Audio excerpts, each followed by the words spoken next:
La Grande Canarie est en proie à une invasion de serpents.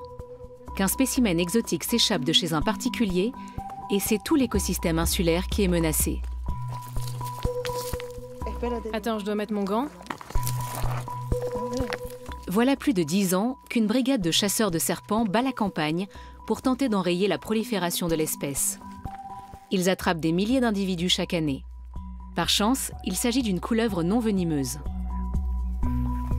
Elle veut aller à l'ombre.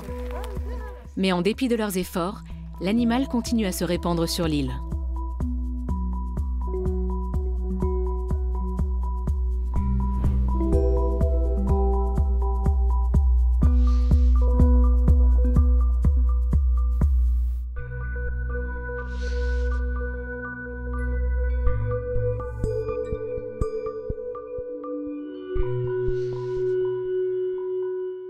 Le climat de la Grande Canarie est idéal pour le Lampropeltis californiae, le serpent roi de Californie. Son congénère albinos, pourtant connu pour survivre difficilement dans la nature, y est lui aussi à son aise. Il faut le tuer? Non, non, on le rapporte vivant. Vous avez un sac? Oh là là, je vais défaillir. Il était là-bas? Il traversait la route. C'est fou, non? On en voit beaucoup à vélo. Oui. La plupart des insulaires ne se sont pas encore habitués à la présence de ces reptiles. Antonio lui-même garde volontiers ses distances, même si son engagement politique local et la conscience du danger qu'il représente pour l'équilibre écologique de son île l'ont poussé, bon gré mal gré, à les fréquenter de près. Ces couleuvres peuvent vivre une vingtaine d'années et se nourrissent d'œufs et de lézards, ce pourquoi elles doivent disparaître.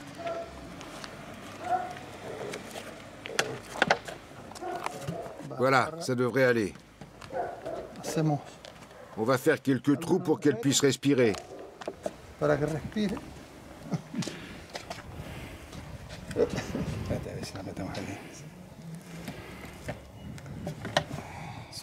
Elles sont rebelles. C'est bon. Merci, hein. Je vous souhaite bien du plaisir. Merci.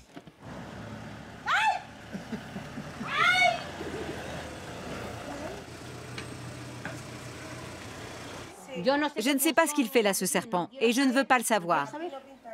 Non, je ne veux rien savoir. J'étais tranquille chez moi, et voilà.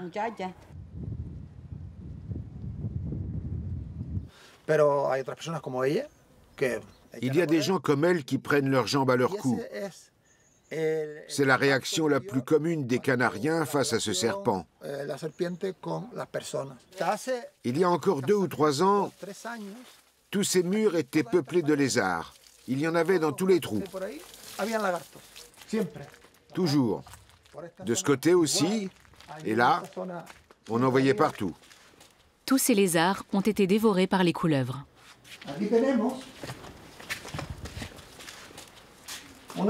Là, j'ai mis un panneau en bois pour éviter qu'un serpent ne passe sous la porte et n'entre dans la maison. On a toujours peur que ça arrive. Il y a une autre entrée par là. Et à chaque fois qu'on entre ou qu'on sort, on referme la porte derrière soi. Parce que le risque qu'un serpent entre est bien réel. Alors il vaut mieux ne pas se laisser surprendre. Ici, ça arrive souvent. Beaucoup de familles se sont déjà retrouvées avec un serpent chez elles. Antonio est un écologiste engagé. Il écrit des articles depuis des années sur les modifications des conditions environnementales à la Grande Canarie.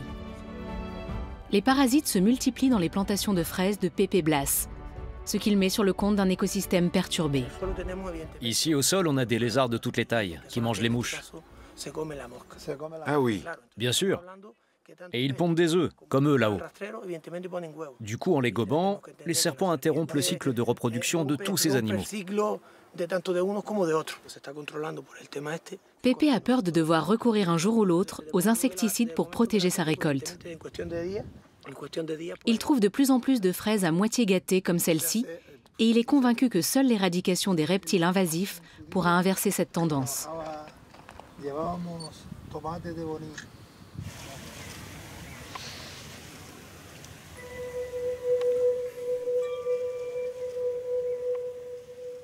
Kenya et Miguel font partie d'une brigade de 50 chasseurs de serpents à l'œuvre tous les jours de mars à septembre. Bonjour. Salut. Les habitants leur donnent un coup de main en les appelant quand ils repèrent un serpent.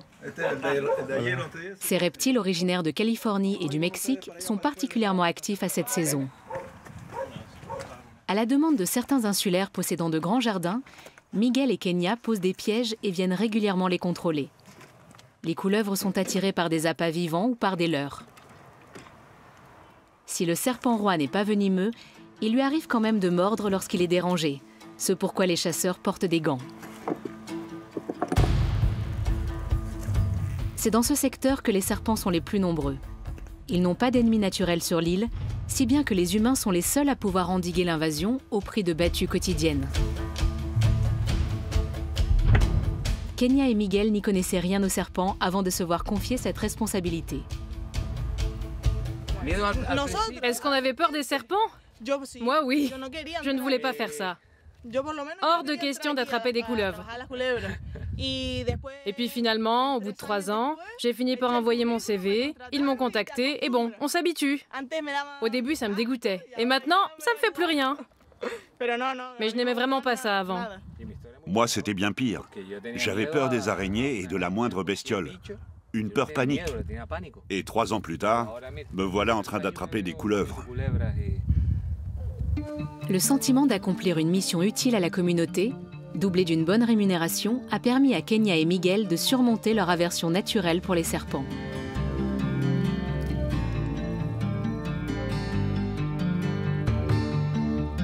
Certaines zones de l'île n'ont pas encore été envahies par les couleuvres californiennes. Et il revient aux chasseurs de tout faire pour éviter que cela n'arrive.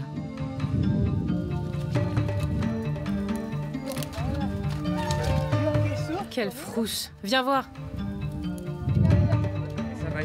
Le tronçon blanc, là.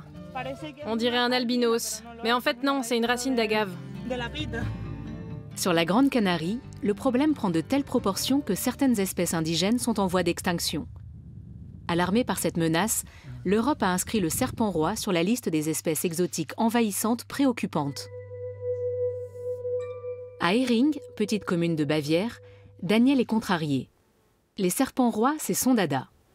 Or, l'inscription de l'espèce sur cette liste rouge a pour effet d'en interdire l'élevage et même la simple détention, exception faite des spécimens acquis antérieurement.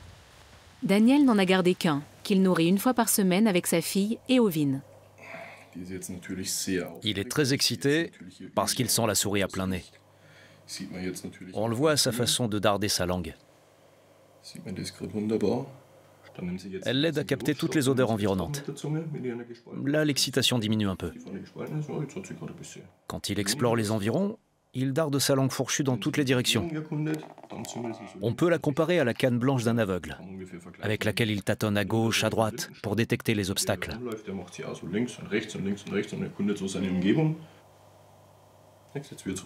Là, il a compris qu'il n'était pas en danger. Oui. Alors il se calme. On va pouvoir le nourrir.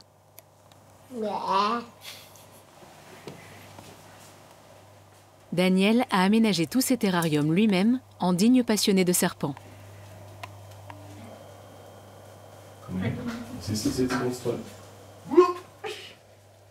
Il l'a repéré.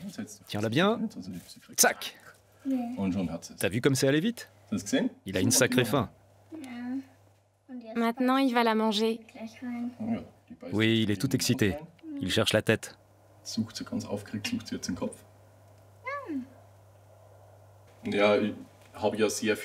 Avant, j'avais beaucoup de serpents rois. Ma cave en était pleine. Alors j'avais énormément de serpenteaux que je vendais à l'international. Jusqu'à ce que tombe cette directive européenne, avec la liste des espèces invasives, qui m'a obligé à me défaire de certains de mes animaux. Grâce à la clause d'antériorité, j'ai pu garder celui-ci. C'est le premier que je me suis procuré il y a 15 ans. Et ce sera mon dernier. Mais avant de me retrouver avec 40, 50, 60 serpents rois et de ne plus savoir quoi en faire, puisque je n'ai plus le droit de les vendre ni de les offrir, je me suis décidé à n'en garder qu'un. Et le cœur lourd, je me suis séparé de tous les autres. Je les avais pourtant achetés très cher et je m'étais donné du mal à les importer des États-Unis. Daniel n'est pas le seul à subir les conséquences de l'interdit européen. Le refuge pour reptiles de Munich ne sait plus où mettre les spécimens que lui apportent les propriétaires de serpents rois pris au dépourvu, ceux qui ne se sont pas contentés de les lâcher dans la nature. Bref, la nouvelle directive met les nerfs des spécialistes à rude épreuve. Le problème, c'est que l'Union européenne n'écoute ni les détenteurs de serpents, ni les associations. Elle n'a aucune idée de la situation dans laquelle ils se retrouvent, que ce soit ici ou à la Grande Canarie, et peut-être bientôt dans d'autres pays européens. En particulier les personnes qui détiennent des serpents rois et les refuges qui accueillent les animaux dont ces personnes doivent se séparer. C'est un gros problème pour nous tous. Et ça, l'Europe ne le voit pas. De son côté, Hubert Laufer est satisfait de la directive.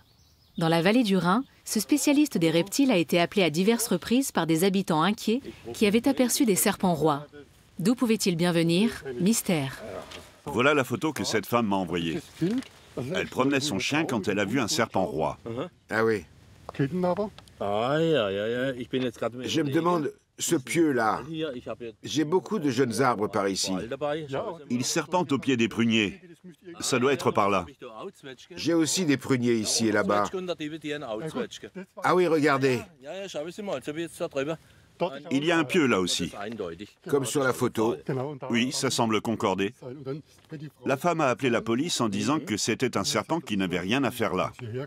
Oui. Et c'est vrai. Absolument, oui. Mais quand la police est arrivée, le serpent était déjà parti. Oui. Et me voilà. Je comprends. Vous protégez la nature. Oui, c'est mon métier. Oui, oui. Enfin, je ne suis pas chasseur de serpents. J'ai bien compris. C'était une injure autrefois, comme je le disais à la dame. Vous le saviez? Non. Avant, traiter quelqu'un de chasseur de serpents était une injure. Ah bon? On disait « qu'est-ce qu'il veut, ce chasseur de serpents ?» et ce n'était pas un compliment. Mais en l'occurrence, vous faites quelque chose de bien. Oui. Je viens d'Offenbourg. D'accord, c'est très intéressant ces histoires. Comme quoi la faune du coin risque d'être impactée si des animaux qui viennent d'autres pays s'installent ici. Oui. Le problème avec ces serpents, c'est que s'ils se mettent à former des populations entières, ils vont finir par manger tous les reptiles indigènes. Ces dernières années, le climat de la vallée du Rhin n'a cessé de s'adoucir, si bien que des animaux venus de régions subtropicales peuvent maintenant passer l'hiver dans le sud-ouest de l'Allemagne. D'après Hubert, le serpent roi de Californie fait partie de ces espèces qui pourraient décider de s'installer dans les parages. J'ai analysé la situation en comparant le climat des zones où il se reproduit actuellement et celui de son aire de répartition naturelle. Et que ce soit sur la Grande Canarie ou à Fribourg, enfin sur le plateau du Rhin, toutes ces conditions sont réunies pour que l'espèce prospère. Les températures hivernales leur permettent d'hiberner et les heures d'ensoleillement sont assez nombreuses pendant la période d'incubation des œufs pour que les embryons arrivent à terme. Sur la Grande Canarie, dans la commune de San Roque, les villageois se réunissent presque tous les après-midi pour échanger les dernières nouvelles.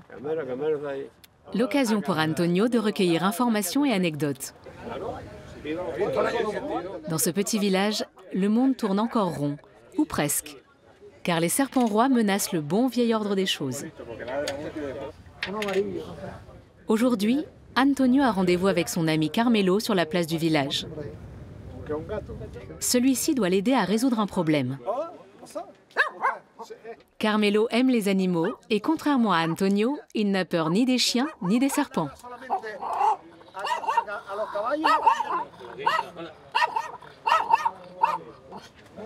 Hier, j'en ai attrapé un grand comme ça. Hier? Oui, j'allais chez ma mère quand mon frère m'a dit « Tu as vu le serpent ?»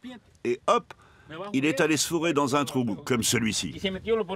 Mais un bout de queue dépassé, comme ça. J'ai tiré dessus pour le sortir de là et je l'ai mis dans un bidon.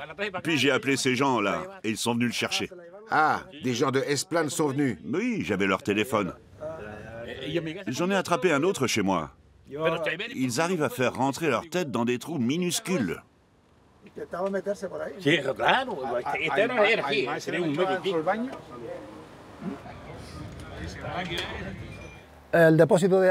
Je venais m'occuper du réservoir d'eau, qui fuit un peu. Et surprise, Je tombe sur un serpent. Comme tu le sais, j'en ai peur. Et je suis incapable d'en prendre un dans mes mains. T'as une échelle? Oui. On retire la bâche, on pose l'échelle et on essaie de l'attraper. Oui, parfait. Super. Même avec des gants, attraper un serpent de ses propres mains demande un certain cran.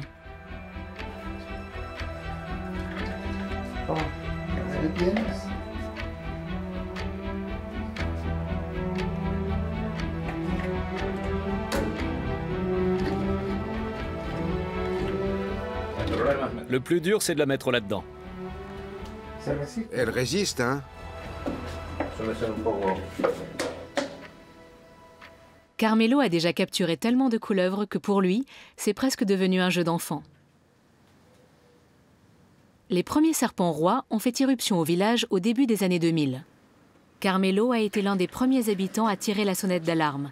Mais à l'époque, il n'a pas été pris très au sérieux. Vérifie que le bidon n'est pas percé. Il est magnifique, pas vrai? Il est tellement beau.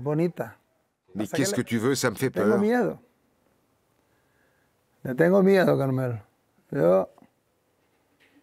Les serpents rois sont très difficiles à dénicher. Mais le plus dur est de les empêcher de disparaître dans un trou.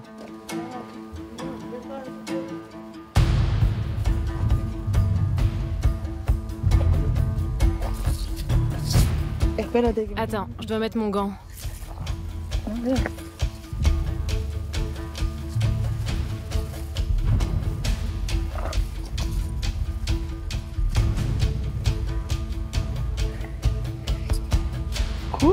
C'est pile là où on a vu la mue hier.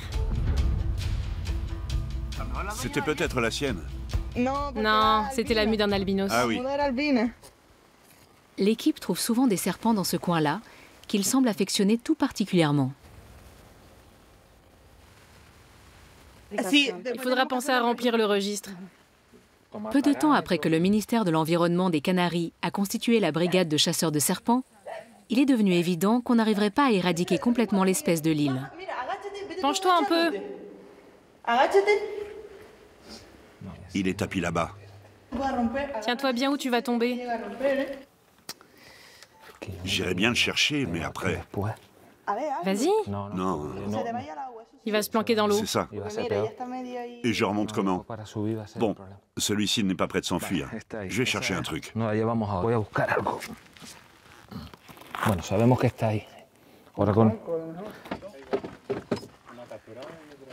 Ouvre-le pour voir.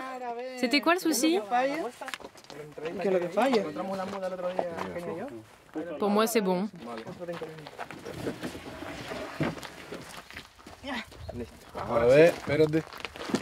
Allez, on y va. Il est où? Par là. Attention. Elle s'enfuit. Vas-y, prends-la. Ah, voilà. De toute évidence, il faudra encore mener ce genre d'action plusieurs années pour maîtriser un tant soit peu le problème. L'objectif déclaré des chasseurs de serpents est de restreindre leur population dans certains secteurs. Oui, parfait. Oui, on sait où ça se trouve. Un numéro spécial a été créé afin de faciliter le signalement des spécimens repérés et de permettre à la brigade d'agir au plus vite. Le voilà. Tu l'as trouvé où? Là-bas. Il y a une grille sous un robinet. Je vois. Il est entré par là. Ah, d'accord. Et quand j'ai ouvert l'eau, il a filé par ici.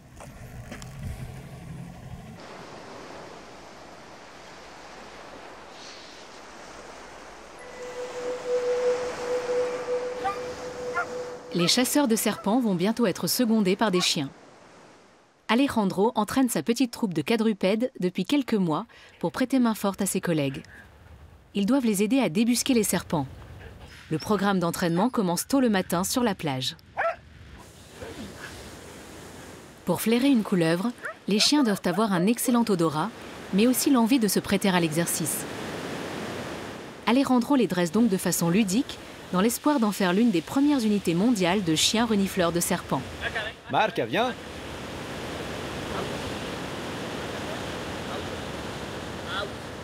C'est ma famille.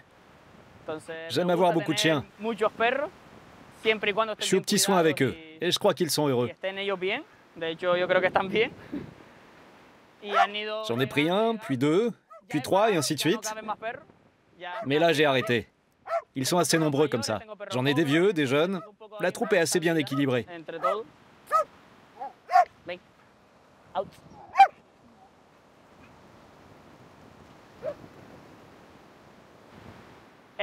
Elle, par exemple, elle est plus toute jeune. Elle a 10 ans.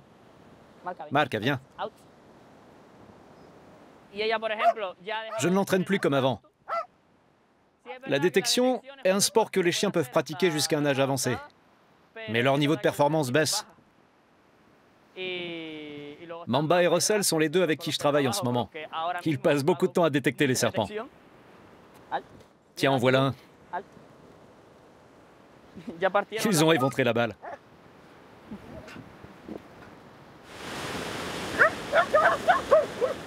Après quelques mois d'entraînement sur la plage, 2 chiens sont prêts à passer à l'étape suivante, le repérage des couleuvres elles-mêmes sur le terrain. Le premier à se prêter à l'exercice est Dubaï, un chien de berger belge. Alejandro et sa collègue Javiera ont lâché une couleuvre dans les environs après avoir équipé celle-ci d'un émetteur.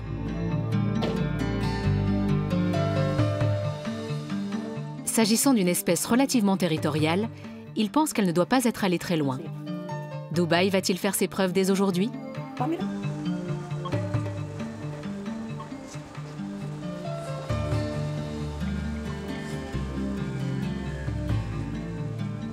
Alejandro est impatient de le savoir. Si son chien réussit l'exercice, il pourra bientôt participer à de vraies interventions. Dubaï. Dubaï. Tac. Javiera capte les signaux émis par la balise fixée sur le serpent qui doit être tout proche.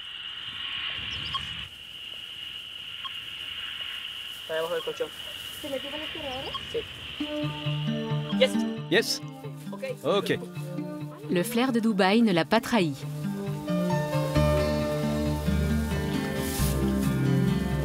Yippie. Bravo mon beau, très bien. C'est certainement le premier chien renifleur à détecter un serpent roi.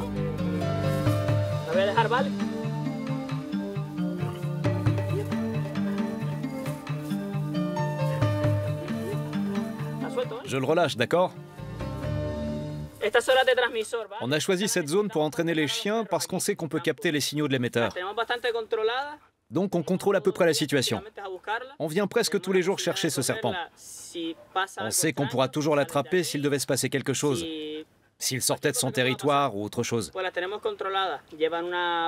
L'émetteur est doté d'une batterie qui dure quelques mois. Un peu avant qu'elle ne se décharge complètement, on capture le serpent. Grâce à ce système d'émetteur-récepteur, on sait où le trouver. Aujourd'hui, par exemple, on le relâche pour pouvoir s'entraîner de nouveau dans les prochains jours.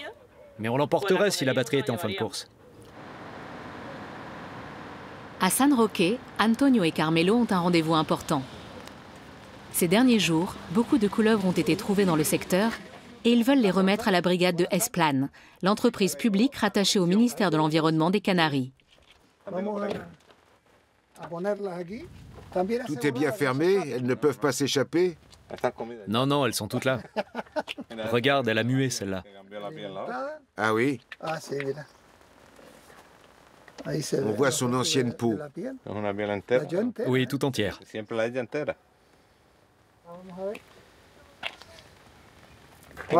Celle-là, c'est une bombe. Regarde ses œufs.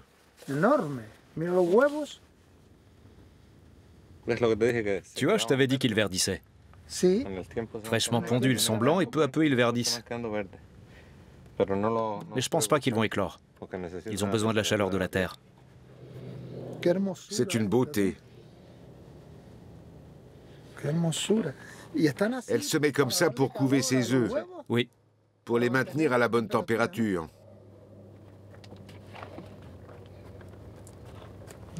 Je la pose là.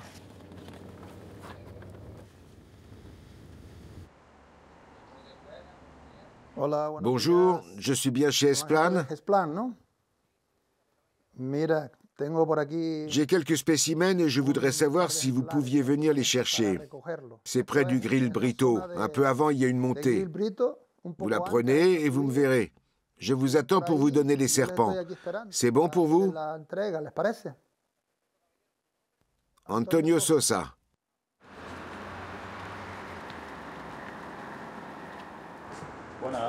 Bonjour. Comment allez-vous? Très bien.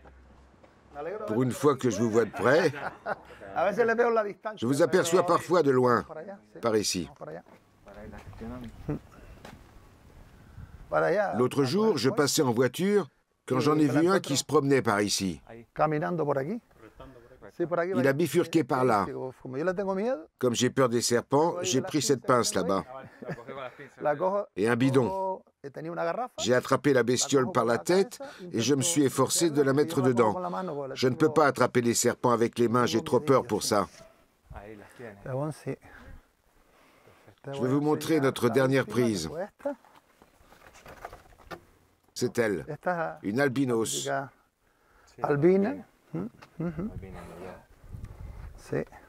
Celle-ci vient de muer. Et elle, je n'ai pas voulu la déranger, alors j'ai laissé la bouteille comme ça. Parfait. Vous savez qu'on est opérationnel tous les jours, de 7 h du matin à 9 h du soir. Vous pouvez nous envoyer un message, SMS, WhatsApp ou autre, en nous indiquant le lieu. Que le serpent soit déjà dans une bouteille ou non, on viendra. On s'adapte à n'importe quelle situation. C'est bon à savoir, histoire de ne pas les accumuler. Exactement. Ça vaut mieux.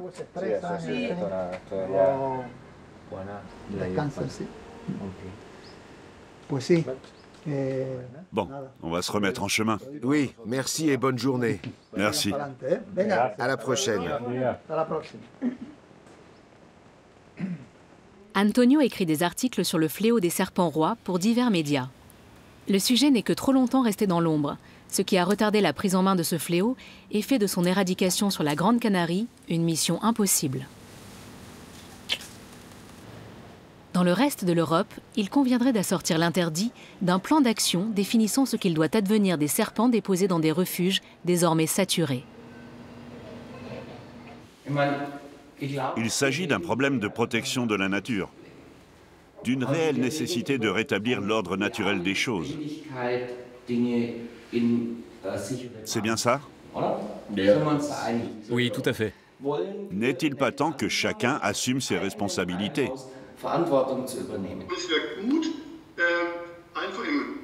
Ce serait une bonne idée d'organiser un atelier ou une rencontre avec différents spécialistes pour chercher des solutions ensemble, qu'on pourrait ensuite soumettre aux autorités. En tant que directeur d'un refuge, je suis bien embêté. Car en l'absence de plan d'action, si on me dépose encore des serpents rois, je me retrouverai coincé. En Allemagne, les autorités ne préconisent pas de tuer les animaux. Résultat, les refuges sont pleins à craquer. Celui-ci est un Lampropeltis splendida, un serpent roi du désert. Il serait bien sûr intéressant pour moi de le prendre, parce que je le trouve magnifique. Très peu de personnes en détiennent en Allemagne. Mais je n'ai pas le droit de l'emmener. C'est ça qui est triste. Je dois laisser cet animal ici, même si j'adorerais le prendre avec moi. L'Europe en a décidé ainsi. Pourtant, j'ai 10 terrariums disponibles, où ce serpent pourrait vivre à son aise jusqu'à la fin de ses jours. Mais non, je dois le laisser ici jusqu'à ce que l'Union européenne ou l'Allemagne ait l'idée d'établir un plan d'action qui autorisera peut-être les particuliers à prendre chez eux ce genre de spécimens. C'est une si belle bête. Sur la Grande Canarie commence une nouvelle étape de la lutte contre les serpents rois. Russell est désormais prêt à agir en première ligne.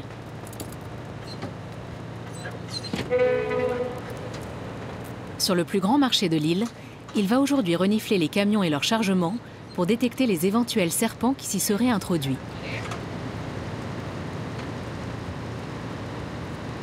Si l'un de ces reptiles réussissait à s'y cacher, le fléau pourrait se propager aux autres îles. Russell est toujours content de travailler. Du moment que je l'emmène avec moi, il est heureux. Il frétillait d'impatience depuis ce matin. Et dès qu'il m'a vu mettre mes bottes, il a été tout excité. On y va, on y va. Le jour où je ne l'emmènerai pas, il va pleurer. L'autre, Mamba, je ne la prends pas aujourd'hui. Ça la rend folle. Elle voudrait venir aussi. Pour l'instant, le travail avec les chiens n'en est qu'à ses balbutiements. La formation est coûteuse et prend du temps. Mamba a déjà compris sa mission, mais elle n'est pas capable de garder son sang-froid entre des véhicules. Elle en a trop peur. Alejandro ne peut donc pas l'utiliser pour ce genre d'opération. Pour l'heure, Russell est le seul qui soit capable de l'assumer. Nous cherchons des serpents.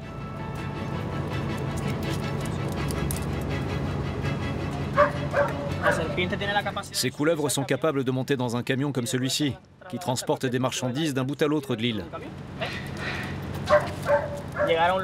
Elles pourraient donc se retrouver dans des lieux où jusque-là on n'a pas vu de serpents. Autrement dit, elles pourraient exporter le problème. Allez mon beau, cherche. Merci monsieur. Bonne journée. Si on a mis trop longtemps à comprendre que la présence de ces serpents exotiques sur la Grande Canarie aurait de sérieuses conséquences écologiques, on espère au moins que grâce aux chiens, on parviendra à préserver les autres îles de l'invasion. Car si des couleuvres venaient à se dissimuler dans des véhicules qui empruntent le ferry, elles pourraient faire d'importants dégâts dans tout l'archipel.